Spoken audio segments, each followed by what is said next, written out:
Matthew Taylor groggily opened and rubbed his eyes. He studied his surroundings in an effort to discover where he was at. It reminded him of an office. The room he was in contained a wall of white that surrounded him in all four directions, a simple wooden desk that was adorned with an old computer, a pad of paper and a pen, and the red uncomfortable plastic chair in which he was seated. Much to Matthew's alarm, there was no door, or so he believed until his eyes located a small white knob. The door and doorknob were painted the same exact color as the walls, and were near impossible to find. The entirety of the room struck him as odd. Someone had very bad taste indeed. As Matthew righted himself and began to stand from the chair, he was struck by a wave of heat which caused him to fall back into the chair.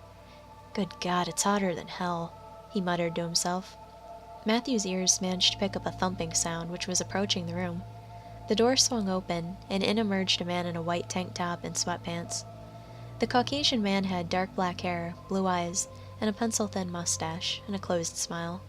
"Welcome, Mr. Taylor. I'm so glad you could make it," shouted the newcomer enthusiastically. Something about the man's voice sent shivers down Matthew Taylor's spine. Who are you? Where am I? I don't remember you or a thing about this place," responded Matthew Taylor. "Oh, I'm sure you've heard of me once or twice. I've certainly heard of you. Why, I'm a big fan of your work, and I don't mean your novels, Mr. Taylor. Your visit was a long time coming." Matthew's mind raced as he thought back to all of the women he had forced his knife upon over the years. His long and sordid, yet secret history must not have been so secret after all.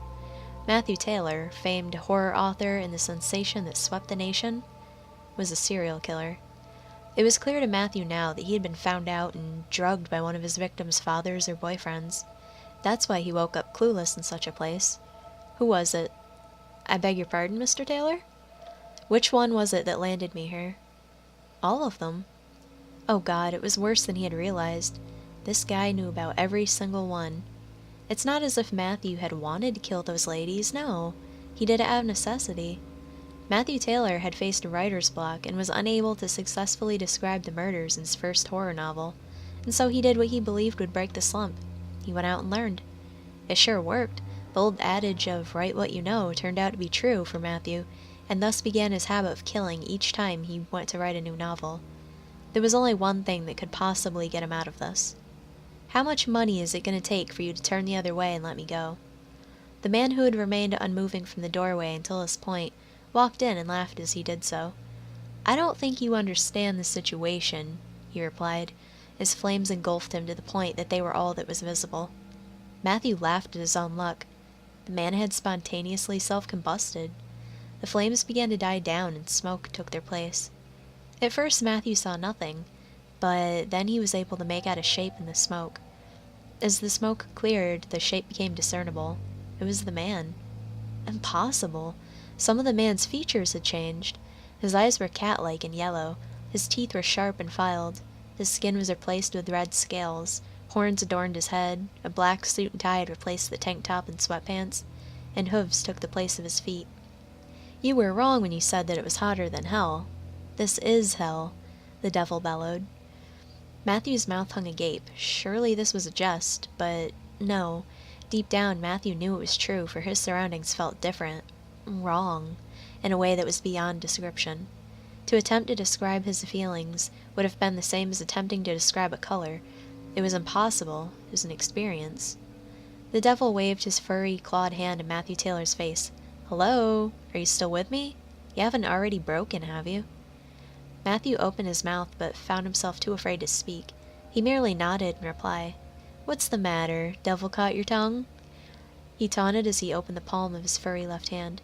The devil's hand contained a normal-looking and perfectly pink tongue. Matthew recoiled back into his seat and tried to gasp, but found himself unable to, for, much to his surprise and dismay, his mouth was without a tongue. The devil grinned at the man and clucked his forked tongue as he threw his hand's contents. The tongue soared through the air and over the desk. Matthew stood up and reflexively caught it before being forced to sit back down due to the sudden spike in temperature. Matthew gawked at his tongue, which rested firmly in his hand, and then shot the devil a confused and questioning look.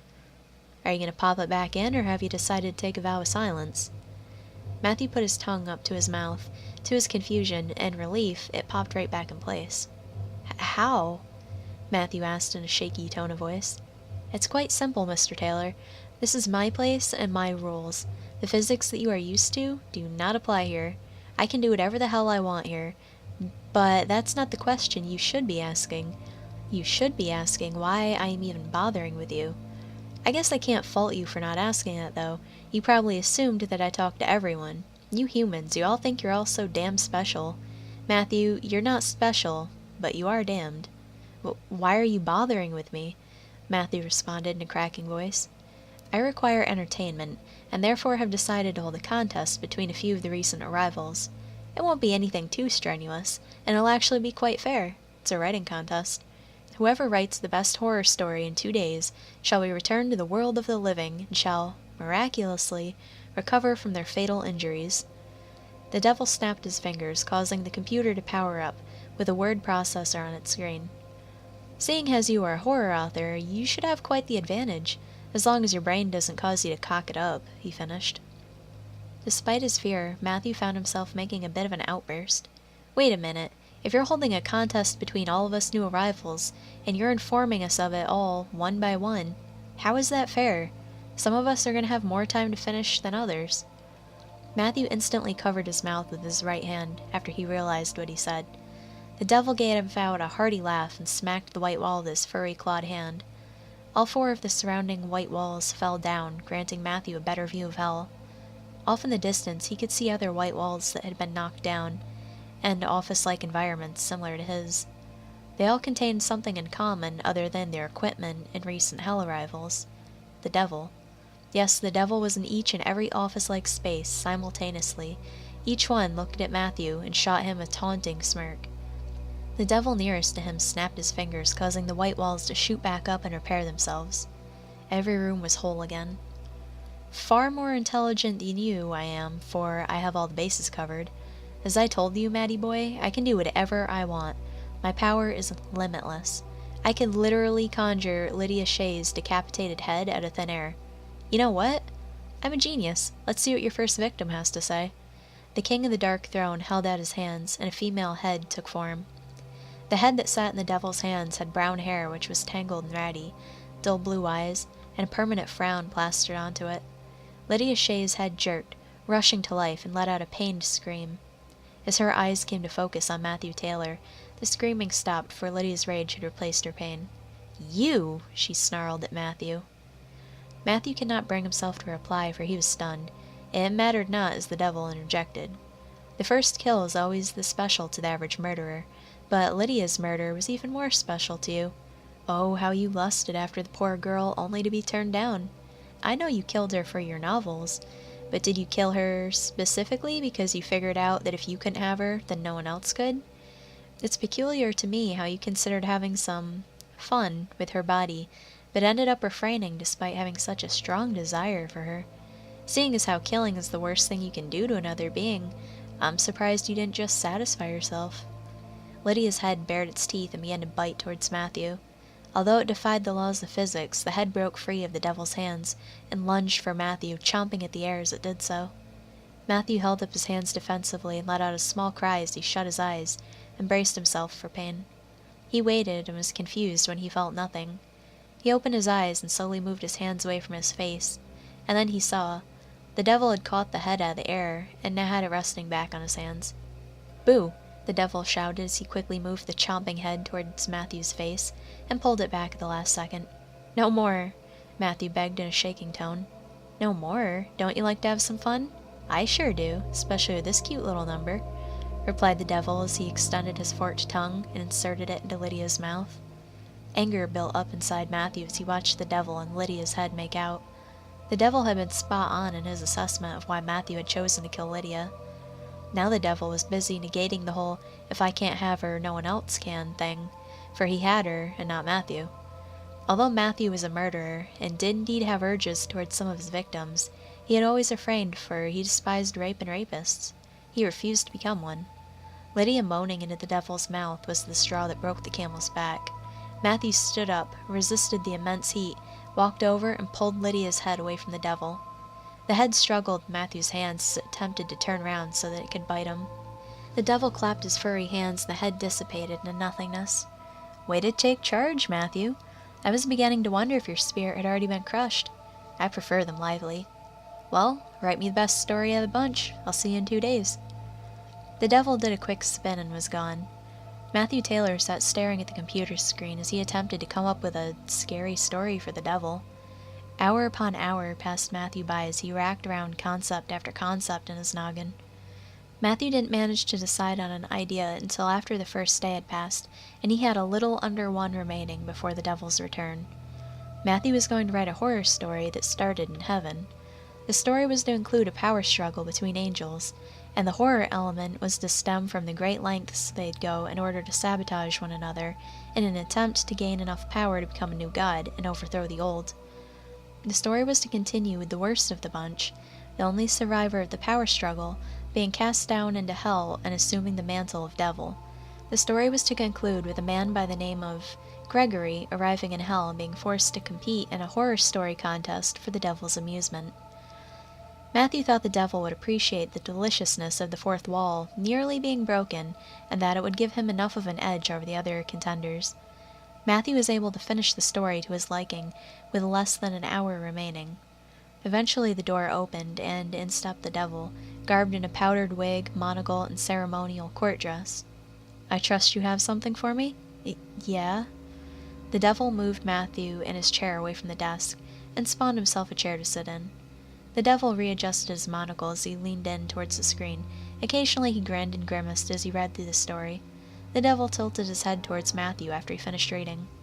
"Abaddon is my name, not Satan. Otherwise, the story was great. The best one of the bunch, even." "So I'm free to go?" questioned Matthew with excitement ebbing into his voice. "Were it so easy. Well, your story was the best. You were disqualified from the start, for you didn't follow the rules." "What? What are you talking about?" "I said to write the story. You typed it. I warned you not to overthink it and cock it up." "But you turned on the computer for me." "I also left you a pad of paper and a pen. The computer was part of the test, the first stage, if you will. I wanted to see if you and everyone else could follow directions, and guess what? Only one of you could. Although Joss, the winner, won due to his severe insanity. The crazy bastard wrote 'help me' in all caps on the walls with his own blood, and although it wasn't much of a story, he did tell a story of its own, and he did write it." Abaddon held out his right hand, and a pitchfork materialized in it. Abaddon twirled the pitchfork, and flames burst forth, melting all of the room except for him and Matthew Taylor. As the white walls melted away, the rest of hell came into view. Beasts and demons of all kinds roamed free. A couple of people could be seen trying to flee from them off in the distance, but their efforts were in vain. An ebony beast that was best described as a gigantic worm with an alligator head caught up with the runners and chomped them to pieces. Off to one side, Matthew noticed lava. The 2 people that Matthew had just witnessed being eaten spawned in the middle of the lava. The 2 screamed in agony as they swam for the shore where the creatures waited to repeat the cycle. "This is but a taste of what awaits," Abaddon stated nonchalantly as he pointed his pitchfork at Matthew. "Wait, please wait. I can make myself useful to you. I'll do anything." "Oh, Matthew, do you really think that you're the first or even the millionth to make that offer? What could you possibly offer that I don't already have?" Matthew's mind raced as he searched for an answer. His mind found hope. I can write stories for you. If you're busy torturing me, then I won't be able to." The devil thought for a moment and lowered his pitchfork. "Very well.